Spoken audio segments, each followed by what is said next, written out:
اتنا بڑے جانی نقصان کے بعد حضرت مہدی علیہ السلام کو اللہ تعالیٰ فتح عطا فرمائیں گے۔ اس کے بعد آپ دجال کے مقابلے کی تیاری کر رہے ہوں گے اور دمشق کی جامع مسجد میں فجر کی نماز ادا کرنے کی تیاری کر رہے ہوں گے کہ اللہ تعالیٰ حضرت عیسیٰ علیہ السلام کو دنیا میں بھیج دیں گے۔ حضرت عیسیٰ علیہ السلام کا نزول ہوگا، آپ مسجد میں تشریف لائیں گے، مہدی علیہ السلام ان سے درخواست کریں گے کہ آپ امامت کروائیں، لیکن وہ امامت نہیں کروائیں گے اور وہ حضرت مہدی کو امامت کا کہیں گے۔ حضرت مہدی علیہ السلام کی امامت میں حضرت عیسیٰ علیہ السلام نماز ادا کریں گے۔ اس کے بعد یہ مل کر جو ہے وہ دجال کے مقابلے کی پلاننگ کریں گے۔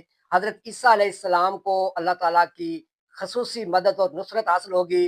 حضرت مہدی علیہ السلام کا تمام لشکر، اس وقت کے بڑے سیاستدان، بڑے سائنسدان، بڑے انجینئر جو ہے وہ مخلص ترین مسلمان، مخلص ترین یہودی، مخلص عیسائی، یہ سب حضرت عیسیٰ علیہ السلام کے ساتھ ہوں گے